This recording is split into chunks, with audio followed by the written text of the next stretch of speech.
Pernahkah kamu merasa hidupmu hampa? Atau merasa hidupmu tidak berarti apa-apa? Kalau kamu lagi nonton video ini, gue yakin itu bukan suatu kebetulan. Tapi kamu sedang mencari untuk apa kamu hidup. Kenapa begini-begini aja? Kenapa hidup ini terasa membosankan dan hanya buang-buang waktu aja di hidup ini? Berapa banyak sih orang yang sudah tahu mau ngapain ke depannya? Apa yang mau dilakukan dan impian apa yang mau dicapai? Jawabannya gak banyak. Bahkan banyak di antara kita cuma mengikuti arus hidup. Belajar di sekolah sampai lulus, lalu bingung mau kuliah jurusan apa. Lalu ikut-ikutan aja apa yang lagi tren. Dan setelah lulus, mungkin akan bekerja sesuai dengan jurusan kuliahnya, atau malahan beda jurusan. Makanya di video ini, gue cuma mau share ke kalian langkah-langkah menemukan tujuan hidup. Jangan khawatir, semua belum terlambat. Di usia berapapun kamu saat ini, tidak pernah ada kata terlambat. Asal kamu mau berubah. Jangan bandingkan hidupmu dengan hidup orang lain, karena semua punya waktunya masing-masing.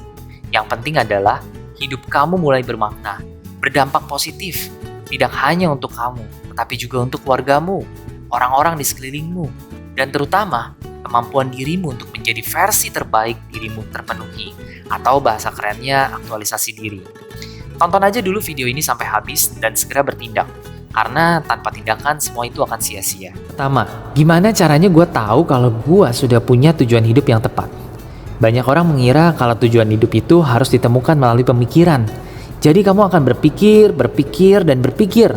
Lalu merenungkannya di kamar mandi, di jalan, di taman, dan dimanapun. Lalu tiba-tiba kamu berharap ide itu muncul. Di sini gue harus luruskan dulu bahwa tujuan hidup itu nggak muncul gitu aja. Sama seperti sesuatu yang kamu mau dapatkan, entah itu prestasi, uang, barang, atau apapun, kamu harus mengusahakannya. Gak bisa tiba-tiba turun dari langit begitu aja. Menemukan tujuan hidup itu sebenarnya simpel, tapi gak gampang karena butuh proses yang panjang dan lama. Makanya, coba kamu lihat sekelilingmu. Berapa banyak orang yang bisa menentukan dan mengatakan bahwa mereka sudah tahu apa yang menjadi tujuan hidupnya. Gak banyak, paling cuma beberapa aja yang dengan percaya dirinya bilang mereka sudah tahu apa tujuan hidup mereka. Padahal itu sebenarnya cuma impian mereka aja. Kecuali kalau orang itu sudah melakukan apa yang benar-benar diminatinya selama puluhan tahun dan berkembang di sana. Ngomongin soal tujuan hidup, sebenarnya kalau kamu lihat kenapa orang itu dapat mempunyai tujuan hidupnya seperti yang dia minati, itu karena tujuan hidup itu dibentuk, bukan ditemukan. Orang yang berhasil mendapatkan tujuan hidupnya itu karena hasil dari puluhan tahun dia berusaha untuk tetap tekun dan mencintai apa yang dia lakukan. Karena menemukan tujuan hidup itu bukan soal apa yang harus atau apa yang kamu ingin lakukan, tapi soal apa yang bisa kamu lakukan. Menemukan tujuan hidup itu lagi-lagi bukan seperti menemukan barang yang hilang, yang kalau kamu dapatkan selesailah semuanya. Buktinya ada orang yang tadinya mencita-citakan pekerjaan mereka, tapi nyatanya bosan dengan profesinya dan mengatakan tujuan hidupnya gak di sana. Padahal itu yang dia pilih sebelumnya.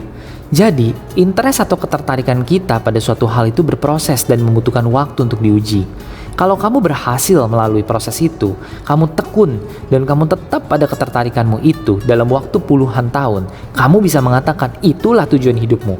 Tapi kalau kamu tidak bisa bertahan, kamu bosan, kamu kalah dan gagal melewati tantangan yang ada, kamu akan kembali lagi ke pertanyaan yang sama. Apa sebenarnya tujuan hidup gua? Menjadi orang yang galau lagi, yang gak tahu kemana sekarang, dan merasa ini seperti lingkaran setan.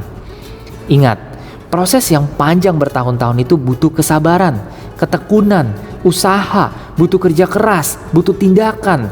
Jadi, kalau kamu masih santai-santai aja sekarang, masih rebahan, masih sukanya scrolling media sosial aja, jangan harap kamu bisa menemukan tujuan hidupmu. Kamu perlu memperbaiki mindsetmu, kebiasaanmu, dan keluar dari sifat malas dan sifat mudah bosanmu dulu. Gue selalu ingat pepatah ora et labora, yang berarti berdoa dan bekerja.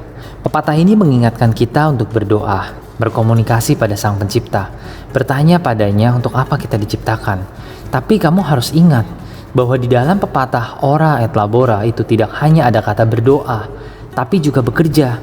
Jadi dari kita pun perlu aksi, tindakan nyata, bekerja, berusaha menggali potensi diri kita, nyoba-nyoba sesuatu hal baru.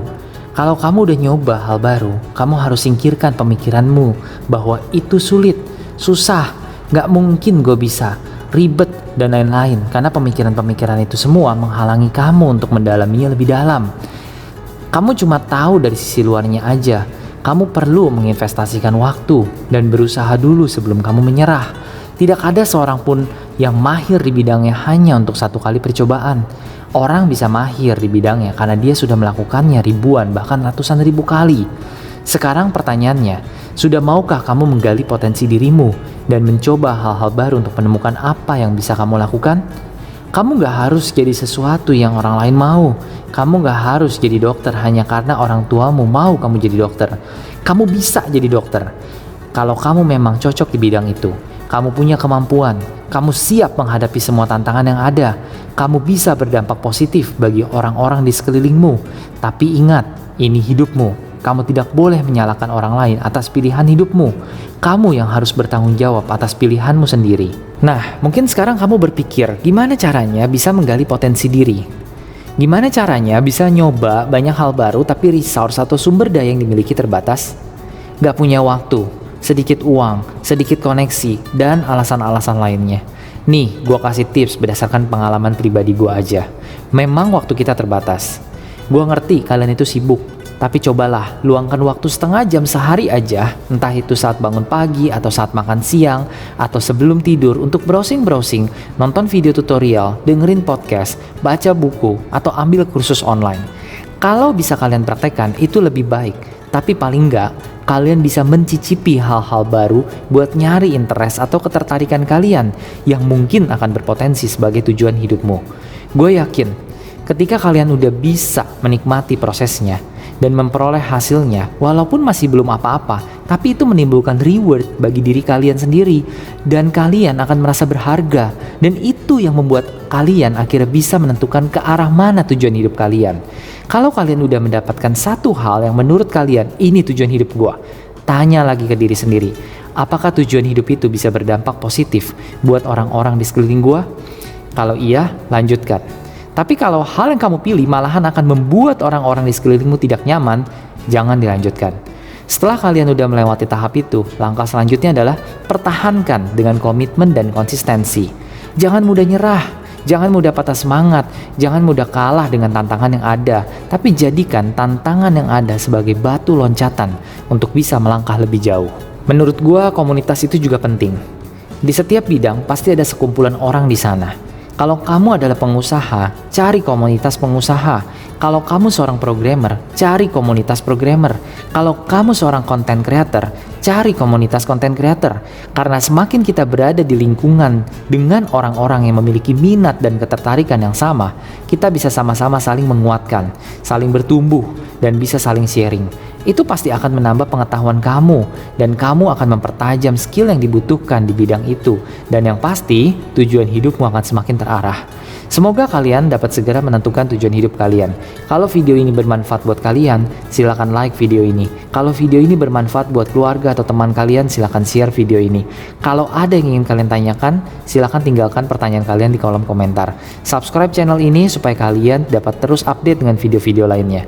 Sampai jumpa di video berikutnya.